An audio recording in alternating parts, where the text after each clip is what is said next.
Welcome back to the Tracy Take. I am your co-host Tyler here with my brother Ryan, and today we will be breaking down what we believe the Seattle Seahawks should do with both of their first-round picks in our 2023 first-round NFL series. But before we get into that, we have a special announcement. Ryan and I, we will be coming at you live on April 27th for the first round of the 2023 NFL Draft. So be sure to hit that subscribe button, also ring that bell to get notified when you can see when we go live, so you can see our reactions as all the picks come in. You can kind of watch along with us and provide commentary on if you like or dislike all these picks, especially the ones that your team provides. So with that being said, also leave a comment on this video and let us know what you think the Seattle Seahawks should do with the 5th and 20th pick of the 2023 NFL Draft. And Ryan, let's get into it. Let's do it. The Seahawks are probably, to me, by far the most interesting team, I think, entering the NFL Draft. Probably them and the Lions. However, the Lions, I think, their needs are very defensive specific. How the Seahawks, I think they can address a lot of different needs with these two picks. If they want to go defensive, offensive line for both picks, or if they maybe want to get a good secondary that is also a potential option. I don't know if they will go that route. They maybe would want to get a tight end as well, a young tight end at 20. There might be some potential people that are there. So it's a lot of different options I think that they could go. Do they want to go quarterback? Get someone to kind of grow behind Geno Smith. So it's very interesting, very compelling. Also, too, as top of that, because they were the shock of the NFL season last year. And so I think they can just keep building on that success. So let's start out with the 5th pick. This one, to me, I definitely think it's more narrowed down. I know I mentioned maybe they'll go quarterback. I don't believe they will do that. I also don't think they should do that. No. If they want to go get a younger quarterback to grow, they will be able to get the quarterback next year's class, which I think is going to be better, while this class, they will probably be getting the 4th best QB, which might not be the right way to go about, especially with all these question marks. Also, too, the players that are available right there, Will Anderson or Tyree Wilson, Jalen Carter. I know there's question marks there. You're going to have access to the best corner, most likely. You got to have access to the best offensive lineman. So I think they can address so many needs with this pick if they, instead of getting a quarterback that you're not going to see start for a couple more years. Mm-hmm. Especially, so one of the quarterbacks in the later rounds, Hendon Hooker, I think would actually be a really solid fit for them. I think the Seahawks also have 2 second-round picks. I believe they're picking at 38 and 50. It depends. I'm trying to remember, because the system that we use for a 7-round mock draft counted forfeited picks. So they might be off by 1. So, they have 2 picks in that range. Yeah, and so I think maybe if they want to invest in quarterback in this draft, taking a Hendon Hooker at one of those picks would be good, while investing in a top offensive lineman, corner, edge rusher at 5, and then getting into 20 where they have even a wider variety of options, honestly. So I've mocked them Peter Skoronski at 5. I've mocked them Will Anderson, Tyree Wilson was in my latest mock. And I actually really like the Tyree Wilson mock a lot, because he, I think, is exactly what Pete Carroll wants. He's an extremely physical defensive end that can kick inside and play kind of that 3 technique on the edge of a 3-4. So I think that is really attractive to Pete Carroll, whereas Will Anderson is a little bit more of the outside linebacker in a 3-4.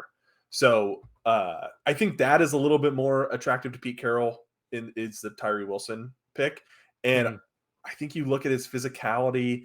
He is a really good athlete. He does lack some polish in his pass rush game. He kind of is a bull in a china shop, and that's kind of how he gets to the passer. But he was just such an elite athlete, and he was so much stronger than a lot of these Big 12 offensive tackles who are playing around 300 pounds. Yeah. That I just think he was able to bully them around a little bit. So I think 5, they can go a lot of different ways, and honestly, none of them are wrong. Yeah, even the one, and I know I'm wearing a Bulldog shirt here, so no, I genuinely am not saying they should go the Jalen Carter route, because I also think I can see some of the question marks. I mentioned this in my mock draft. He fell in my mock draft. I did not have the Seahawks taking him. I had them taking Tyree Wilson. But if he can prove to them that that he is there and he is in much better shape than he was at his pro day. Because that to me was the biggest red flag: is how are you not in shape for your pro day and you can't even finish, unless there's maybe some other flu like illness or something like that that we just didn't know about. But all that being said, though, there are definitely a lot more question marks around him. While Tyree Wilson, just as you said, I think could be would come in and compete and help out day one. And so, and I would almost pass on offensive line or secondary if they were going to go secondary route, because I think you can get that and address that much, as well. So, so moving on then to like the 20th pick, and that's what I think they should address here is either secondary or offensive lineman. I know linebacker is a big need for them. Devin Bush they did get, however, I don't know how much big of an he can compete at some depth. But with this linebacking class, I think in their second round pick, at pick 38 or 37, I apologize for getting those mixed up just based off the system that we used. But they could go and get Jack Campbell, Ryan Henley, Trent Simpson, Drew Sanders, and especially all those guys can love running downhill and love blitzing. So I think that would fit in really well also with what they're looking for. At 20, to me, I think I've mocked him every single time, and I was Osiris Torrance. To me, I think it just fits. They need interior offensive line help specifically, especially after they got Charles Cross last year, and then the other tackle that they have is also improving. Osiris Torrance, I think, could come in, compete on the interior offensive line immediately, help improve. They need to protect Geno Smith. They have a young running back who is very good in Kenneth Walker. Having a dominant run game to help balance out the passing weapons that they have with DK Metcalf and Tyler Lockett, I think could be a great option here. Another sneaky option as well. And because I don't think Darnell Washington will make it this far, but if they went tight end, not saying they go Darnell Washington, but maybe they go Michael Mayer, maybe they'll go Dalton Kincaid. I think then they'd have a three-headed monster at the receiving position with Tyler Lockett, whatever tight end, and Metcalf at the other side. Yeah. No, I really like that. I think they can go so many different ways. I also mocked Osiris Torrance there because we did have them go edge and then interior offensive line in that mock, address the trenches, solidify that, and then they have 2 second-round picks where they can get a little bit more creative. But I definitely for interior offensive linemen at pick 38, you're going to have Luke Whippler. John Michael Schmitz, I think, might go a little bit higher. I'm fairly high on him. And I think NFL teams are going to like him a lot more than the media does. And I think that's going to be a guy that might sneak into the back end of the first round. And then there's the kid from Wisconsin who I can't remember off the top of my head. Joe Tippmann? Yeah, Joe Tippmann. Thank you. So that are going to be there in the second round. I think they can address the interior. So I really think at 20, they have a lot of flexibility. One of the guys that I think is a little bit of a dark horse would be Brian Branch. I think he's a really versatile safety that Pete Carroll would love to have in that defense. And I really think he would be a great fit. I don't know if he makes it to 20. Yeah.